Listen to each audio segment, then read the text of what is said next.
Hello दोस्तों, मेरा नाम है धीरेन्द्र सिंह और आपका स्वागत है आपके अपने चैनल पे। आज की हम इस वीडियो में बात करने वाले हैं why outstanding expenses are transfer to profit and loss account.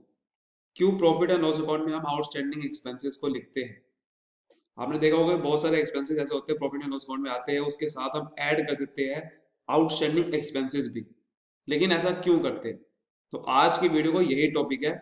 तो बिना कोई देरी के स्टार्ट करते हुए, आउटस्टैंडिंग एक्सपेंसेस जब हम देखते हैं वो ज़्यादातर हमारे सामने आते हैं फाइनल अकाउंट्स में, आपकी एडजस्टमेंट में। और एडजस्टमेंट्स में आते हैं वो क्योंकि वो आउटस्टैंडिंग एक्सपेंसेस ऐसे होते हैं जो हमें बाद में पता चलते हैं। क्योंकि जब हम अकाउंटिंग ईयर एंड होता है तब हमें समझ में आता है कि कौन से एक्सपेंसेस हमें पे करने थे और हमने नहीं किए। तो ये ज़्यादातर आपको आपको मिलेगा एडजस्टमेंट में ही, क्योंकि हमें लास्ट में ही समझ में आता है कि कौन से एक्सपेंसेस बचे थे हमने जो पे नहीं करे। हमें बीच में समझ नहीं आता, बीच में हम पे कर सकते थे, जैसे कि आज हमने एक महीने का एक्सपेंस पे नहीं करा तो हो सकता है कि अब अगले महीने पे कर दें। तो वो हमेशा लास्ट में समझ में आता है कि कौन से एक्सपेंसेस बच गए। तो आपको हमेशा एडजस्टमेंट में ही मिलेगा, क्योंकि एंड में ही बनाते हैं फाइनल अकाउंट। हम प्रॉफिट एंड लॉस अकाउंट कब बनाते हैं? हम एंड में बनाते हैं। इसलिए एंड में ही पता चलता है ये एडजस्टमेंट में क्यों बना होगा। तो उस कॉन्सेप्ट को समझने के लिए सबसे पहले हम ये समझते हैं कि हम अकाउंटिंग किस तरीके की करते हैं। अकाउंटिंग हम कौन सी करते हैं? अकाउंटिंग हम करते हैं एक्यूरल बेसिस पे। अकाउंटिंग हम दो तरीके से कर सकते हैं, एक हो सकती है कैश बेसिस पे, एक होती है accrual. Accrual basis of accounting, ये क्या कहती है? हम अकाउंटिंग एक्यूरल बेसिस पे करते हैं। देखो, एक होती है कैश बेसिस, यानी कि जो कैश की ट्रांजेक्शन है सिर्फ उसी को रिकॉर्ड करना। एक होती है वो अकाउंटिंग, पर वो हम अकाउंटिंग नहीं करते। हम सिर्फ कैश की ट्रांजेक्शन नहीं, हम सारी ट्रांजेक्शन करते हैं, चाहे कैश में हुई है या नहीं हुई है। एक्यूरल बेसिस ये कहता है कि आपको कैश और नॉन कैश दोनों ट्रांजैक्शन को रिकॉर्ड करना चाहिए, चाहे वो कैश में हुई है या नहीं हुई है। जैसे कि आपने अगर एक सेल करी है गुड्स की, ठीक है। सपोज करते हैं कि आपने सेल करी है गुड्स 50,000 की, और आपको फिर क्या ट्रांजेक्शन होगी और कैश में आपको पैसा मिला, तो आपकी ट्रांजेक्शन क्या होगी? Cash account debit to sale account, है ना।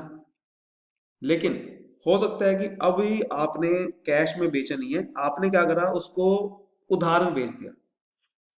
तो ट्रांजेक्शन क्या होगी? तो ट्रांजेक्शन सपोज करते हैं कि उधार में बेचा, उसका नाम था श्याम। तो ट्रांजेक्शन क्या होगी? श्याम नाम आ जाएगा, कैश की जगह क्या आ जाएगा? श्याम। तो Shyam account debit to sale account. तो अगर हम कैश बेसिस पे करें अकाउंटिंग, तो सिर्फ यही ट्रांजेक्शन रिकॉर्ड होगी जो कैश में हुई है। लेकिन जब एक्रूअल बेसिस पे करते हैं तो ये भी ट्रांजेक्शन रिकॉर्ड होती है। यानी कि जो आपको पैसा अभी मिला नहीं है, लेकिन ट्रांजेक्शन तो हुई है ना। आपकी ट्रांजेक्शन अगर हो चुकी है तो वो पैसा चाहे बाद में मिले, लेकिन जब हमारी ट्रांजेक्शन हो चुकी है वो, तो आपको रिकॉर्ड करना ही पड़ेगा। इसी तरीके से आउटस्टैंडिंग एक्सपेंस होता है। आउटस्टैंडिंग एक्सपेंसेस होते क्या है? पहले बात तो वो ये चीज होती है कि जो आपके एक्सपेंसेस, आउटस्टैंडिंग एक्सपेंसेस पहले होते क्या है, ये आपको समझना पड़ेगा, तब आपको ये चीज क्लियर होगी कि होते क्या है। पहली बात, आउटस्टैंडिंग एक्सपेंसेस ये होते हैं कि जो एक्सपेंसेस आपके आपने पे करने थे पर आपने नहीं किए।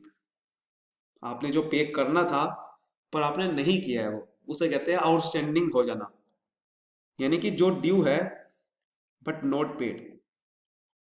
Due but not paid, due का मतलब होता है कि आपको कोई एक तारीख थी, सपोज करते हैं कि आपको इस डेट पे करना था।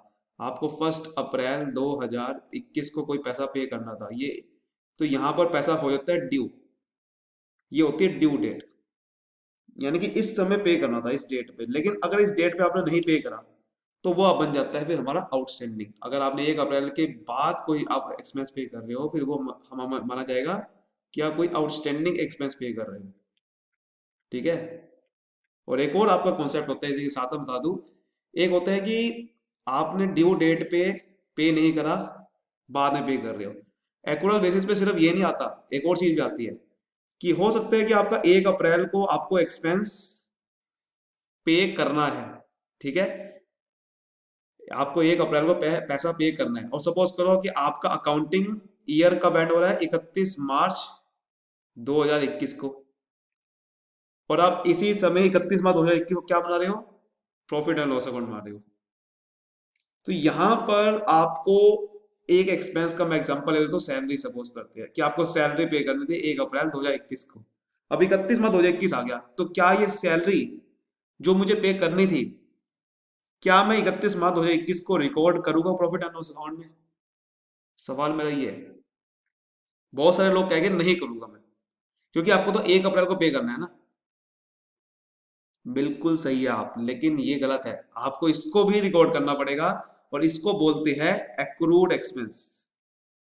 इसको बोलते हैं एक्रूड एक्सपेंस, यानी कि ऐसे एक्सपेंसेस जो कि आपको पे बाद में करने हैं, पर क्योंकि आप उसका फायदा उठा चुके हो, उसका एम्प्लॉय का पूरा फायदा उठा चुके हो, उसकी सर्विस ले चुके हो, तो जितनी सर्विस ले चुके हो उतना आपका वो एक्सपेंस बन गया है, जो कि आपको फ्यूचर में पे करना है, उसे बोलते हैं एक्रूड एक्सपेंस।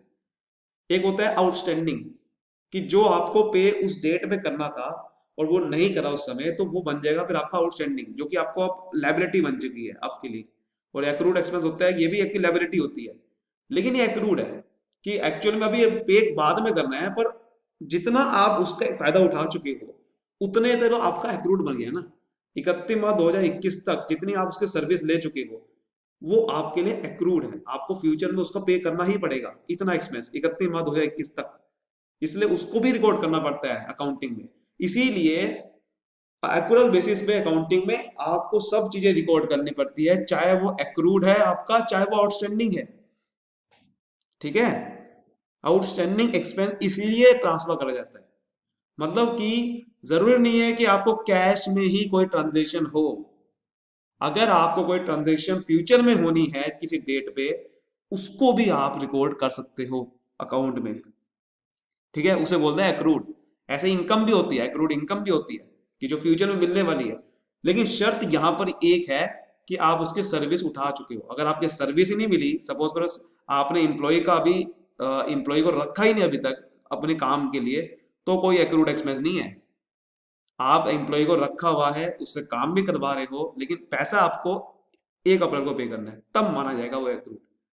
मतलब कह सकते हैं कि जब आप उसका फायदा उठा चुके हो, आपको सर्विस उठा चुके हो, आपको सर्विस उसकी मिल चुकी है, ठीक है, आप उसकी सर्विसेज को ले चुके हो, अब चाहे पैसा आपको फ्यूचर में पे करना है, चाहे आप उसको पे नहीं आपने करा है अभी तक, वो सब चीजें आपकी प्रॉफिट एंड लॉस अकाउंट में आती है।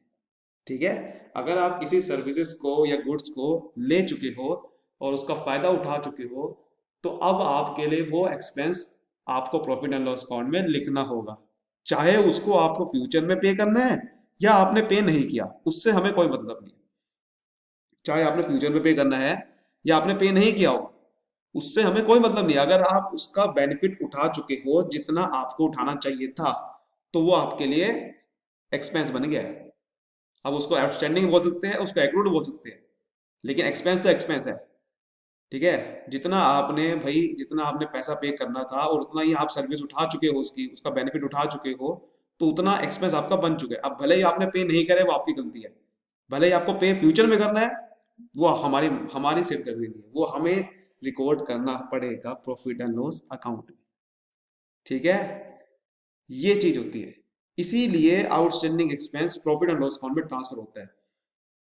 और ऐसे कोई भी एक्सपेंस आप समझ सकते हो, सिर्फ आउटस्टैंडिंग नहीं, एक्रूड मैंने आपको बता दिया, ऐसे ही इसको आप इनकम से कंपेयर कर सकते हो। इसी तरीके की इनकम भी होती है कि अगर आप इनकम का पूरा अर्न कर चुके हो, इनकम पैसा कमा चुके हो, लेकिन आपको मिलेगा भी इस डेट को, तो भी आपको रिकॉर्ड करनी है इनकम, उसे बोलते हैं एक्रूड इनकम।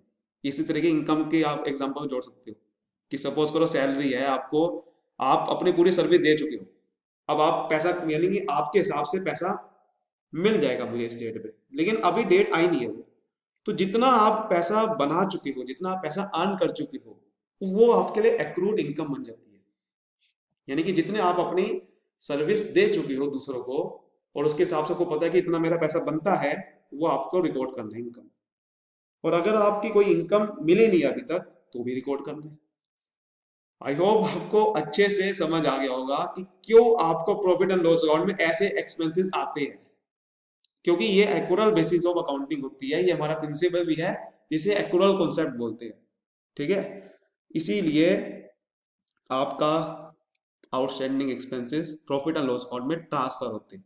आई होप आपको अच्छे से ये चीज़ क्लियर हुई होगी। अगर आपको क्लियर हुई है तो वीडियो को फिर लाइक करना, सब्सक्राइब जरूर कर देना, कमेंट करके मुझे बताना आपको कैसी लगी है, कोई कमी हो तो जरूर बताना, और शेयर जरूर कर देना उन लोगों के साथ, मेरे दोस्तों के साथ भी, ताकि उनको भी समझ में अच्छे से आए।